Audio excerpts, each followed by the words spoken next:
Hello everyone. Previous video में हमने आपको मोनो हाइब्रिड क्रॉप को डिस्कस किया था और हम बोले थे आप कि हम एक कैरेक्टर लिए थे लेंथ ऑफ प्लांट और हम आपको बता दिए थे कि दूसरा कैरेक्टर भी साथ में से कोई भी एक कैरेक्टर आप ले सकते हैं और क्रॉस करा सकते हैं, सेम रिजल्ट आएगा। तो दूसरा कैरेक्टर हम बताए थे कलर ऑफ फ्लावर, जिसमें पर्पल कलर डोमिनेंट टॉल के स्थान पे रख देते आप उसको, और वाइट कलर रिसेसिव था जो आप ट्वार्क के स्थान पे रख देते हैं। तो हम आशा करते हैं कि आप लोग किए होंगे खुद से, जीनोटाइप हम अगर बता दिए थे तो। अभी हम लोग टेस्ट क्रॉस पढ़ेंगे, ठीक है। टेस्ट क्रॉस, तो सबसे पहले इस आप नोटबुक और पेन लेके बैठे और इसको लिख लीजिए। टेस्ट क्रॉस में आपको लिखना है कि जब मोनोहाइब्रिड क्रॉस के F1 जनरेशन के हेट्रोजाइगस प्लांट का क्रॉस रिसेसिव ट्रेट वाले होमोजाइगस प्लांट के साथ कराया गया तो इसे टेस्ट क्रॉस कहा गया। चलिए क्या बोले हम, मोनोहाइब्रिड क्रॉस के F1 जनरेशन के हेट्रोजाइगस। तो मोनोहाइब्रिड क्रॉस में F1 जनरेशन में कैसा आया था प्लांट, हेट्रोजाइगस, यही प्लांट आया था ना। इसको मेल, इसका क्रॉस किसके साथ कराया गया, रिसेसिव ट्रेट वाले होमोजाइगस। तो रिसेसिव ट्रेट होमोजाइगस कौन था, तो डॉट कैरेक्टर था ना, फीमेल के रूप में ये क्रॉस कराया गया। इस क्रॉस को ही कहा गया टेस्ट क्रॉस। करा लीजिए, देख लीजिए रिजल्ट क्या मिलता है। ये हेट्रोजाइगस है तो ये दो तरह का गैमेट बनाएगा, ये होमोजाइगस है तो एक ही तरह का गैमेट बनाएगा। ये हो गया गैमेट, ठीक है। ये इसके साथ जाएगा, ये एक पेरेंट का गैमेट है, ये दूसरे पेरेंट का। एक पेरेंट का गैमेट आपस में कभी फ्यूज नहीं करेंगे, दूसरे पेरेंट के गैमेट से फ्यूज करेंगे। इसके साथ जाएगा तो क्या हो जाएगा, इसका फिनोटाइप क्या हो जाएगा, टॉल। ये इसके साथ जाएगा तो क्या हो जाएगा, ड्वार्फ। तो एग्जाम में कभी पूछ लेता है, एकदम आसान है, एग्जाम में कभी पूछ लेता है टेस्ट क्रॉस क्या है। तो डेफिनेशन आप लिख लीजिएगा जो हम बोले वो, और ये करके ये क्रॉस भी करके दिखा दीजिएगा तो आपको पूरा नंबर मिलेगा। चलिए आगे का टॉपिक होगा, आगे का टॉपिक है कि मैंडल ने मोनोहाइब्रिड क्रॉस के आधार पर दो नियम प्रस्तावित किया, दो नियम बताया।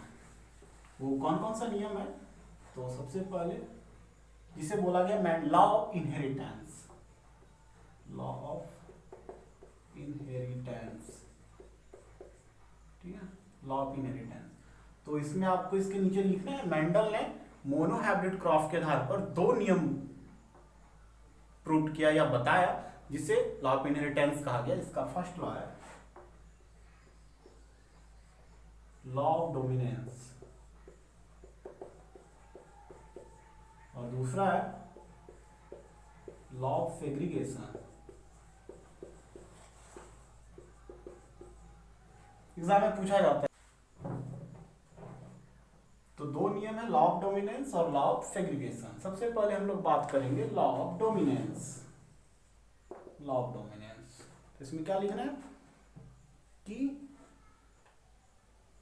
जब दो कॉन्ट्रास्टिंग ट्रेट का जीन, दो कॉन्ट्रास्टिंग ट्रेट का जीन अर्थात दो विपरीत लक्षण वाले जीन दो अलग अलग पेरेंट द्वारा नए पीढ़ी में आता है तो उस नए पीढ़ी में सिर्फ एक ही पेरेंट का कैरेक्टर प्रकट होता है, सिर्फ एक ही पेरेंट का कैरेक्टर प्रकट होता है, दूसरे पेरेंट का जीन उपस्थित रहते हुए भी उसका कैरेक्टर प्रकट नहीं होता है, जिसे क्रमशः हम डोमिनेंट और रिसेसिव कहते हैं।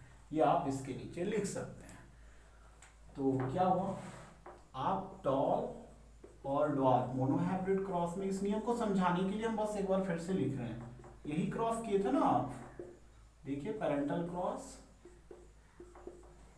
गैमेट बना था इसके द्वारा ये, इसके द्वारा ये। अब देखिए अभी हम क्या बोल रहे हैं लॉ ऑफ डोमिनेंस के डेफिनेशन में कि दो कॉन्ट्रास्टिंग ट्रेट का जीन, दो विपरीत लक्षण वाले जीन, ये टॉल के लिए ड्वार्फ के लिए, दो अलग अलग पेरेंट से, ये मेल पेरेंट से आ रहा है और ये फीमेल पेरेंट से आ रहा है, किसमें, नए पीढ़ी में, फर्स्ट पीढ़ी में या नए पीढ़ी में या प्रोजेनी में, F1 जनरेशन। तो उस नए पीढ़ी में F1 जनरेशन में सिर्फ एक ही पेरेंट का कैरेक्टर, ये बाहर से कौन सा गुण दिखाता है, टॉल, टॉल होता है, डॉर्फ नहीं होता है। तो सिर्फ एक ही पेरेंट का कैरेक्टर प्रकट होता है, जिस पेरेंट का कैरेक्टर प्रकट होता है उसे हम क्या बोलते हैं, डोमिनेंट, और दूसरे पेरेंट का जीन उपस्थित रहते हुए भी उसका कैरेक्टर प्रकट नहीं होता है, जिसे हम क्या बोलते हैं, रिसेसिव बोलते हैं। बस इतना है लॉ ऑफ डोमिनेंस में।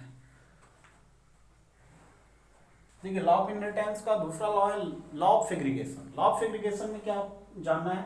लॉ ऑफ सेग्रीगेशन ये कहता है कि जीन पेयर में होता है, जीन पेयर में होता है पेरेंट में, लाइक ये पेयर में था, क्रॉस था इसका इसके साथ। देखिए ये क्रॉस बार बार आपको समझाने के दौरान रिपीट होगा, जीन पेयर में होता है। बट गैमेट फॉर्मेशन के दौरान पेयर ऑफ जीन एक दूसरे से अलग हो जाते हैं। गैमेटोजेनेसिस के दौरान या गैमेट फॉर्मेशन के दौरान, गैमेट फॉर्मेशन के दौरान पेयर ऑफ जीन, जीन के जोड़े में से दोनों जीन एक दूसरे से पृथक होते हैं, अलग होते हैं, जिसके कारण गैमेट में दो में से एक ही जीन जाता है। यहां से हम देखेंगे, यहां से आगे समझेंगे। लॉ ऑफ सेग्रीगेशन कहता है कि गैमेट फॉर्मेशन के दौरान पेयर ऑफ जीन में से दोनों जीन एक दूसरे से अलग हो जाते हैं, जिसके कारण F2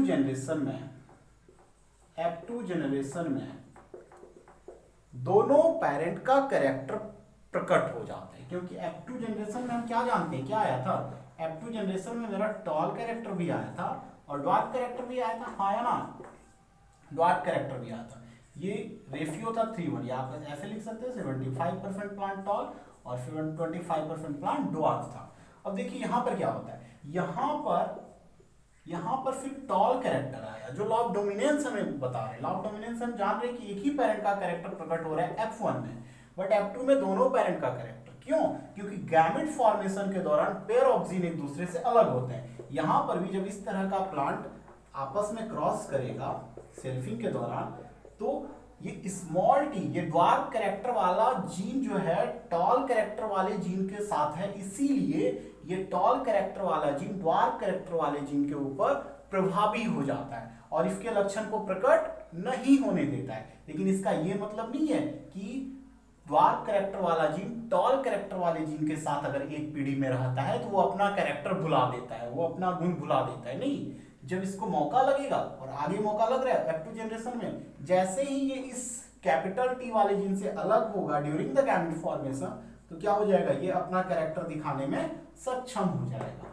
अर्थात आप इसको ऐसे समझ सकते हो, अगर आपको आपके ऊपर कोई दबाव बना दे, आपको बंदूक की नोक पे रखा जाए और बोला जाए जो करने आप शायद वही कीजिएगा अपना जान बचाने के लिए, लेकिन जैसे ही आप उससे के चंगुल से निकल जाइएगा तो आप अपने हिसाब से फिर करना शुरू कर लीजिएगा। वैसे यहाँ पर है, ड्वार्फ कैरेक्टर वाला जीन टॉल कैरेक्टर वाले जीन के साथ है, इसलिए टॉल कैरेक्टर वाला जीन प्रभावी है ड्वार्फ कैरेक्टर वाले जीन के ऊपर, जिसके कारण F1 जनरेशन में ड्वार्फ कैरेक्टर प्रकट नहीं हो रहे हैं, सिर्फ टॉल कैरेक्टर प्रकट हो रहे हैं। लेकिन गैमेट फॉर्मेशन के दौरान जब आगे सेल्फिंग होगा, गैमेटोजेनेसिस होगा, तो गैमेटोजेनेसिस के दौरान पुनः क्या होते हैं, जैसे यहाँ पेयर ऑफ जीन एक दूसरे से अलग हो रहे हैं, यहाँ पर भी जीन का जोड़ा एक दूसरे से अलग होगा। जैसे ही ड्वार्फ कैरेक्टर वाला जीन टॉल कैरेक्टर वाले जीन से अलग होगा तो अपना कैरेक्टर प्रकट कर देगा।